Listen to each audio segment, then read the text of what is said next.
എല്ലാവർക്കും സ്വാഗതം. ഞാൻ നിങ്ങളുടെ സ്വന്തം കുട്ടിമാഷ്. 5ാം ക്ലാസ്സിലെ സാമൂഹ്യ ശാസ്ത്രത്തിലെ ഇംഗ്ലീഷ് മീഡിയത്തിലെ 8ാമത്തെ പാഠമാണ് നോ അവർ ലാൻഡ്. അപ്പൊ നമുക്ക് ഒന്നാമത്തെ ചോദ്യത്തിലേക്ക് പോയാലോ. ഒന്നാമത്തെ ചോദ്യം, let's look at the outline of a grama panchayat in Kerala given on page number 134. Then write the answers to the questions given below. അതായത് പേജ് നമ്പർ 134 കൊടുത്തിട്ടുള്ള കേരളത്തിന്റെ ഒരു ഗ്രാമപഞ്ചായത്തിന്റെ രൂപരേഖ നിരീക്ഷിക്കുക. തുടർന്ന് താഴെ നൽകിയിരിക്കുന്ന ചോദ്യങ്ങൾക്ക് ഉത്തരം എഴുതുക. രൂപരേഖ ഇവിടെ കൊടുത്തിട്ടുണ്ട്, അത് നോക്കിയിട്ട് വേണം ചോദ്യങ്ങൾക്ക് ഉത്തരം എഴുതാൻ. Which is the major river seen in the outline? രൂപരേഖയിൽ കാണുന്ന പ്രധാന നദി ഏതാണ്? Bharathapuzha. Which is the major mode of transport that runs parallel to Bharathapuzha? ഭാരതപ്പുഴയ്ക്ക് സമാന്തരമായി കടന്നു പോകുന്ന പ്രധാന ഗതാഗത മാർഗം ഏതാണ്? Railway. Which district does Vaniyamkulam belongs to? അതായത് ഏതു ജില്ലയിൽ ഉൾപ്പെടുന്ന പഞ്ചായത്താണ് Vaniyamkulam? Palakkad. Which side of the map is the north direction? ഭൂപടത്തിന്റെ വടക്കു ദിശ ഏത് ഭാഗത്തായിട്ട് വരും? At the top. In which direction does Bharathapuzha flow through the panchayat? Bharathapuzha പഞ്ചായത്തിന്റെ ഏത് ദിക്കിലൂടെയാണ് ഒഴുകുന്നത്? South direction. Which are the municipalities that share borders with Vaniyamkulam grama panchayat? Vaniyamkulam ഗ്രാമപഞ്ചായത്തുമായി അതിർത്തി പങ്കിടുന്ന മുനിസിപ്പാലിറ്റികൾ ഏതൊക്കെയാണ്? ഷൊർണൂരും ഒറ്റപ്പാലവും. രണ്ടാമത്തെ ചോദ്യം, how does Bharathappuzha influence agriculture, lifestyle, food habits, transportation etcetera of the people of Vaniyamkulam grama panchayat? Prepare a note. Rivers play a major role in determining the lifestyle of people of an area. Most of the areas in the panchayat are the watersheds of the Bharatapuzha river, which flows through the southern part of Vaniyamkulam Panchayat. Therefore, water transport and fishing are part of the life of the people. In addition, the fertile soil on the banks of the river helps in expanding agriculture. In addition, the proximity of rail transport makes it more convenient for the people. അതായത് ഒരു പ്രദേശത്തെ ജനങ്ങളുടെ ജീവിത രീതി തീരുമാനിക്കുന്നതിൽ നദികൾ വലിയ പങ്ക് വഹിക്കുന്നു. വാണിയംകുളം പഞ്ചായത്തിന്റെ തെക്ക് ഭാഗത്തു കൂടി ഒഴുകുന്ന ഭാരതപ്പുഴയുടെ നീർത്തടങ്ങളാണ് പഞ്ചായത്തിലെ ഭൂരിഭാഗം പ്രദേശങ്ങളും. അതുകൊണ്ട് തന്നെ ജലഗതാഗതം, മത്സ്യബന്ധനം എന്നിവ ജനങ്ങളുടെ ജീവിതത്തിന്റെ ഭാഗമാകുന്നു. കൂടാതെ പുഴയുടെ തീരത്തെ വളക്കൂറുള്ള മണ്ണ് കൃഷി വിപുലമാക്കുന്നതിന് സഹായിക്കുന്നു.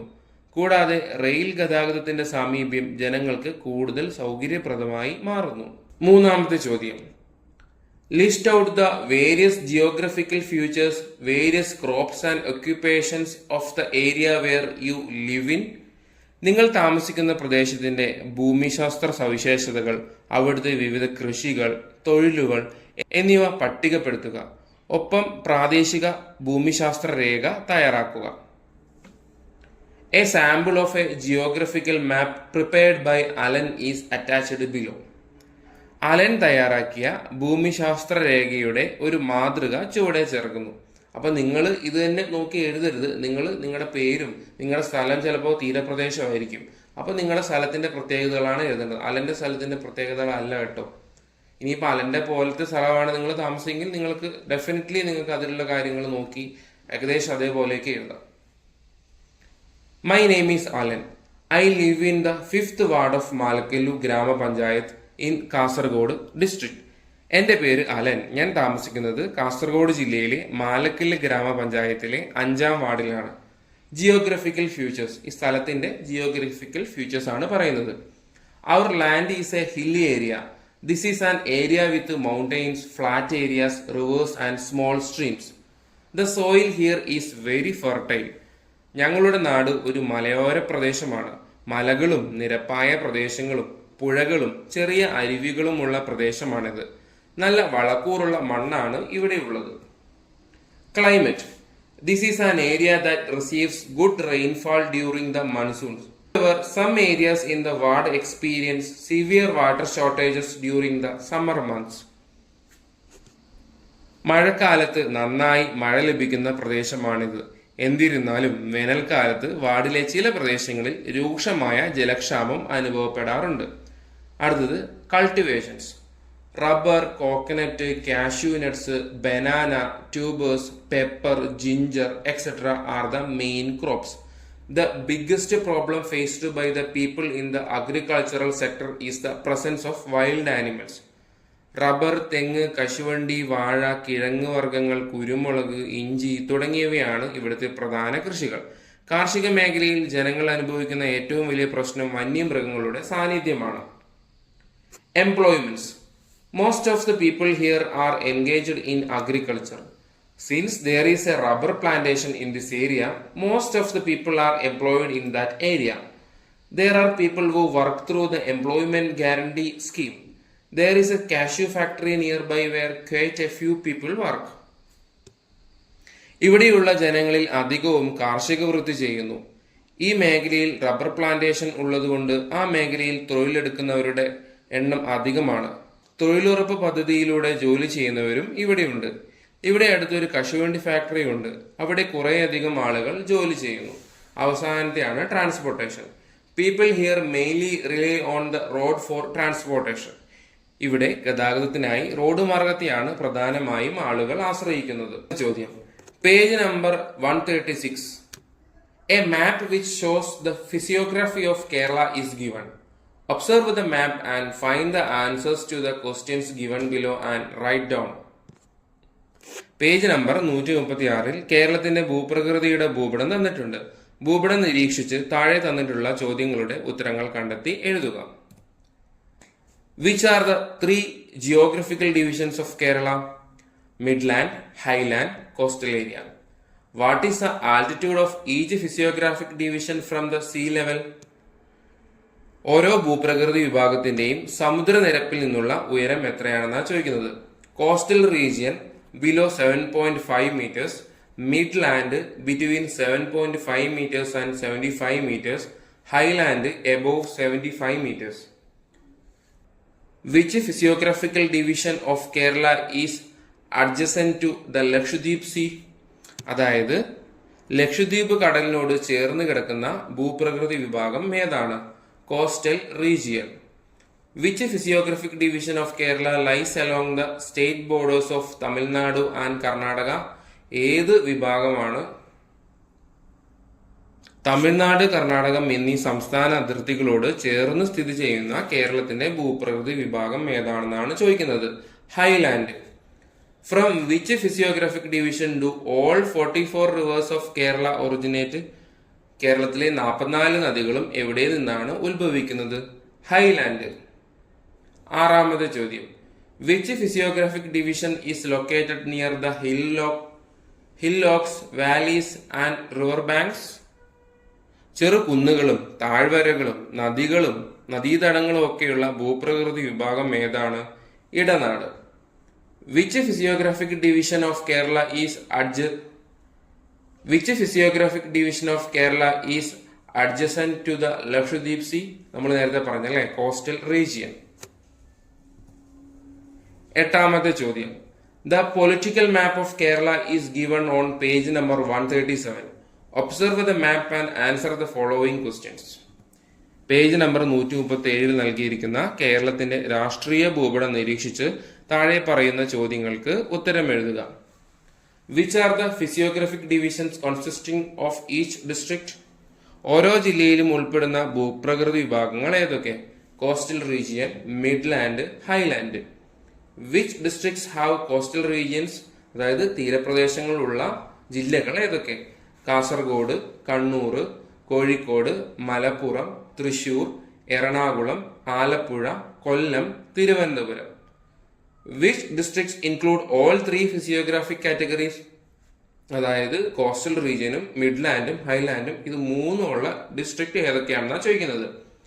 എറണാകുളം, കോഴിക്കോട്, കണ്ണൂർ, കൊല്ലം, കാസർഗോഡ്. ഒൻപതാമത്തെ ചോദ്യം, which are the main rainy seasons in Kerala? South west monsoon season or കാലവർഷം, north east monsoon season or തുലാവർഷം. പത്താമത്തെ ചോദ്യം, when is the summer season in Kerala? From March to May. 11ാമത്തെ ചോദ്യം, in which months does the south west monsoon season occur? June to September. 12ാമത്തെ ചോദ്യം, in which months does the north east monsoon season occur? In the months of October and November. 13ാമത്തെ ചോദ്യം, what are the main soil types in Kerala? Red soil, alluvial soil, forest soil, black soil and peat soil. 14ാമത്തെ ചോദ്യം, prepare a note including the characteristics of the main soils in Kerala. Laterite soil. This is the most common soil type in Kerala. This soil is sticky when wet and hard when exposed to the sun. This soil is more acidic, suitable for cultivation of coconut, banana, pepper, cashew, yam and coconut. അടുത്തത് alluvial soil. Soil found on river banks. It is fertile soil and is mostly found in the areas near Vembanad Lake, paddy, coconut, banana. Alluvial soil.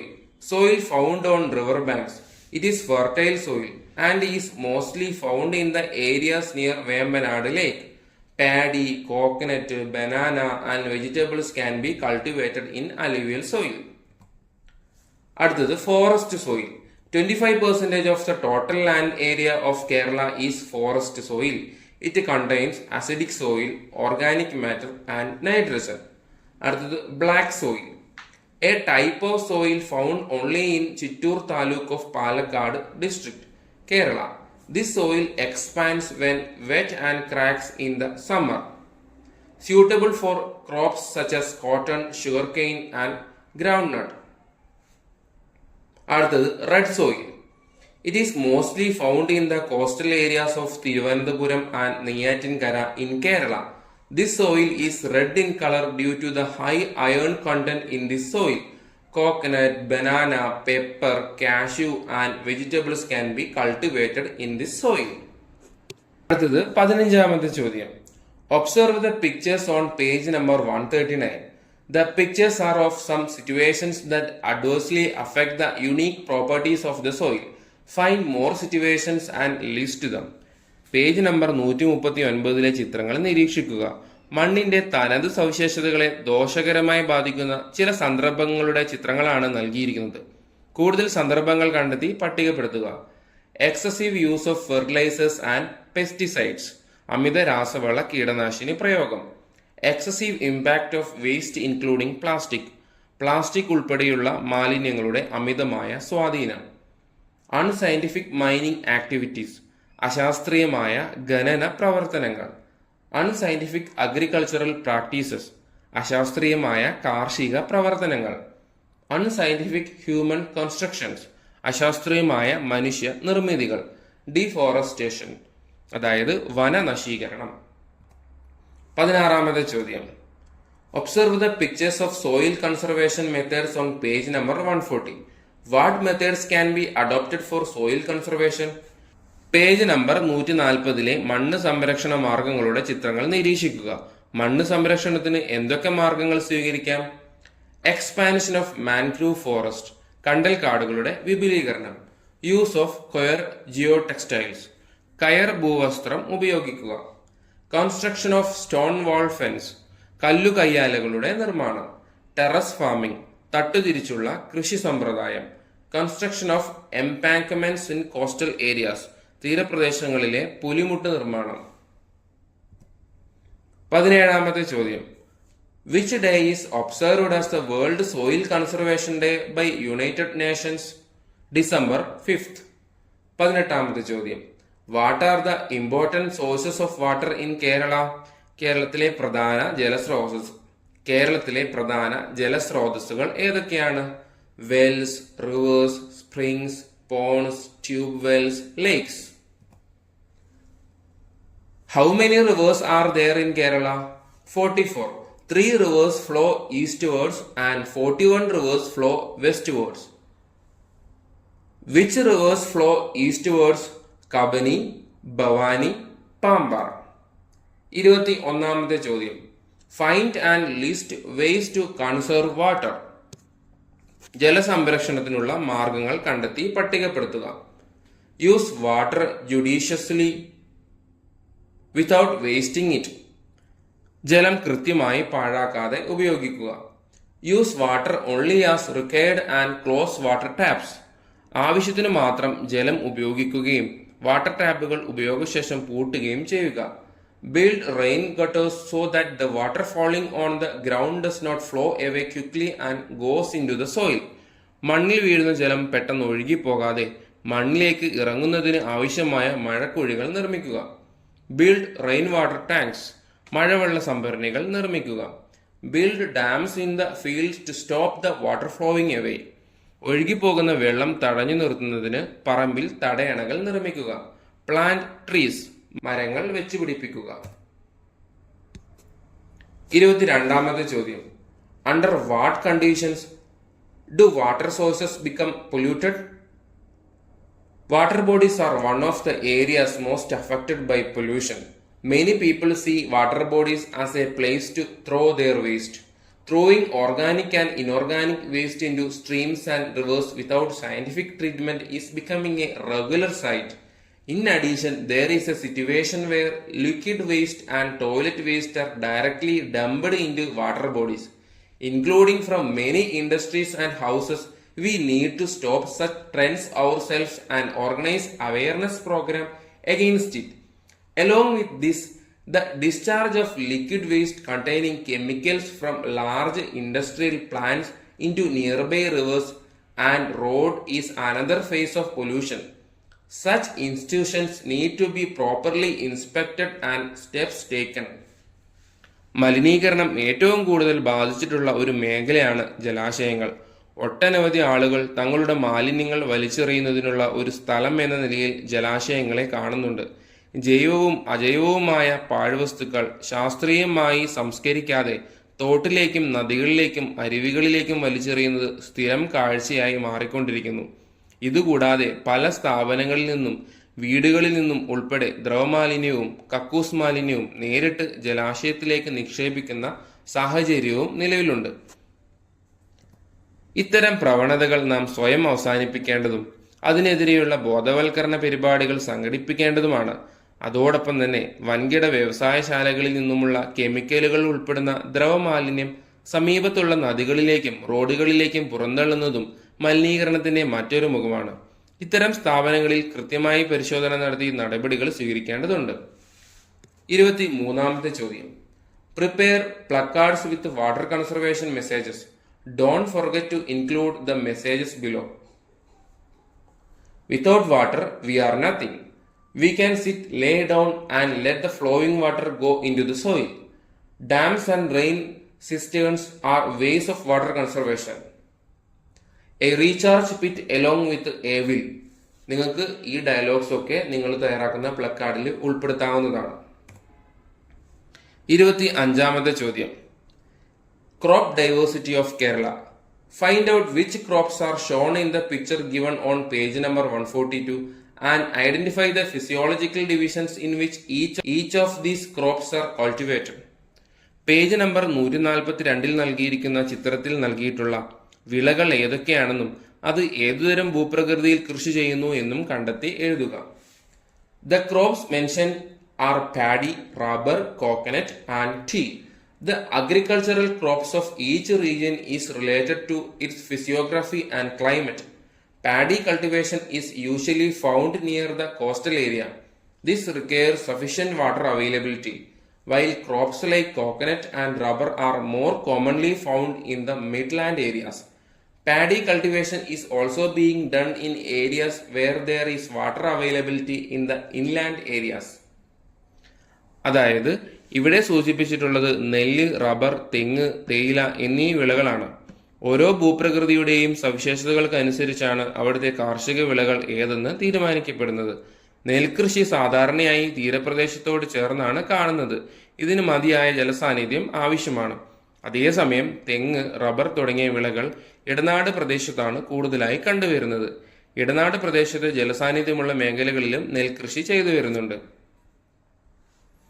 26ാമത്തെ ചോദ്യം. Why is tea not cultivated in all the topographical sections in Kerala? Tea like crops are cultivated in the highland regions. അത് ചെറിയൊരു mistake ഉണ്ട്, highland എന്നാണ്. Because the climate suitable for tea cultivation is in the highland. തേയില പോലുള്ള വിളകൾ മലനാട് മേഖലകളിലാണ് കൃഷി ചെയ്തു വരുന്നത്. കാരണം തേയില കൃഷിക്ക് ആവശ്യമായ കാലാവസ്ഥ ഉയർന്ന പ്രദേശങ്ങളിലാണ്. അടുത്ത ചോദ്യം, why is rubber cultivation not generally seen in the areas near coastal areas? കടൽ തീരത്തോട് ചേർന്ന പ്രദേശങ്ങളിൽ പൊതുവെ റബ്ബർ കൃഷി കാണുന്നില്ല. കാരണം എന്താവാം? Rubber like crops are not generally seen in the areas near the coastal areas because of the characteristics of the soil there. The soil of the midland regions is suitable for rubber cultivation. Rubber cannot be cultivated in the sand of the coastal region. കടൽ തീരത്തോട് ചേർന്ന പ്രദേശങ്ങളിൽ പൊതുവെ rubber പോലുള്ള വിളകൾ കാണാറില്ല. അതിന് കാരണം അവിടുത്തെ മണ്ണിന്റെ സവിശേഷതയാണ്. ഇടനാട്, മലനാട് പ്രദേശങ്ങളിലെ മണ്ണാണ് റബ്ബർ കൃഷിക്ക് അനുയോജ്യം. തീരപ്രദേശത്തെ മണലിൽ റബ്ബർ കൃഷി ചെയ്യുന്നതിന് കഴിയുകയില്ല. 28ാമത്തെ ചോദ്യം, list the main agricultural crops in the midland, highland and coastal regions. Also find out and write the essential factors that comes together to ensure agricultural prosperity of an area.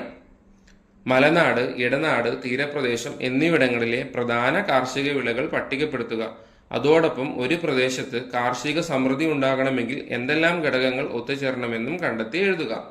Midland, tea, coffee, cardamom, cloves, coconut ഇതൊക്കെയാണ് അവിടെ കൃഷി ചെയ്യുന്നത്.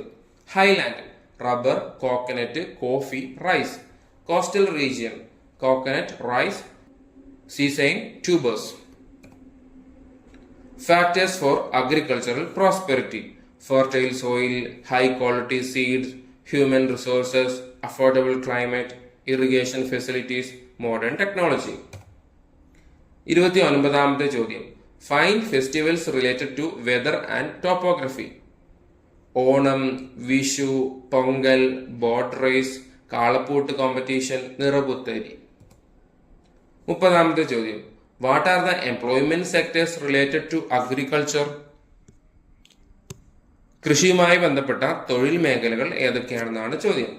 Fish farming, poultry farming, duck farming, കാറ്റിൽ farming, apiculture, tapping, trade.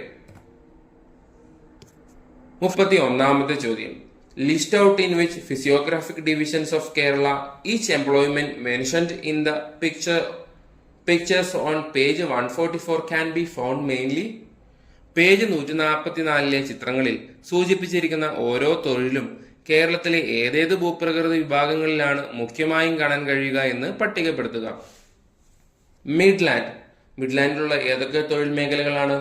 Poetry making, rubber farming, tea farming. എന്നാൽ ഹൈലാൻഡോ? അവിടെ rubber farming ഉണ്ട്, tea farming ഉണ്ട്. കോസ്റ്റൽ ഏരിയയിലോ? Fishing, coir crushing, paddy farming.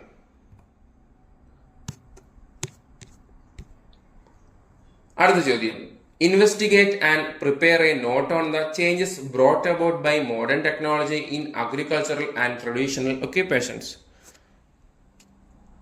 ആധുനിക സാങ്കേതിക വിദ്യ കാർഷിക പരമ്പരാഗത തൊഴിൽ മേഖലകളിൽ ഉണ്ടാക്കിയ മാറ്റങ്ങളെക്കുറിച്ച് അന്വേഷിച്ച് ഒരു കുറിപ്പ് തയ്യാറാക്കുക. Hydroponics, terrace farming, microgreens etcetera are agricultural methods using modern technologies. Hydroponics is the method of growing plants in a nutrient-rich solution instead of soil. Terrace farming is the process of planting crops on the sides of hills or mountains and then cutting them up and cultivating them on terraces. Microgreens are a method of growing certain crops for only a few days and using them for food.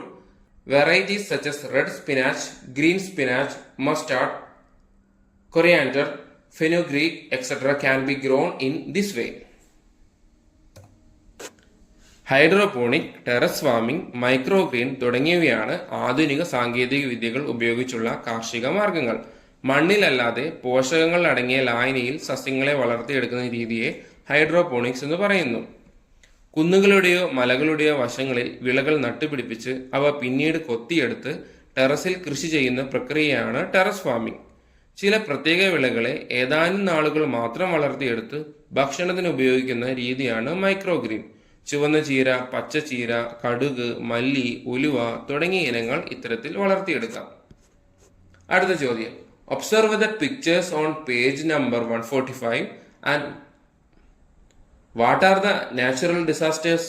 Page 145 ചിത്രങ്ങൾ നിരീക്ഷിക്കുക. പ്രകൃതി ദുരന്തങ്ങൾ ഏതൊക്കെയാണ്?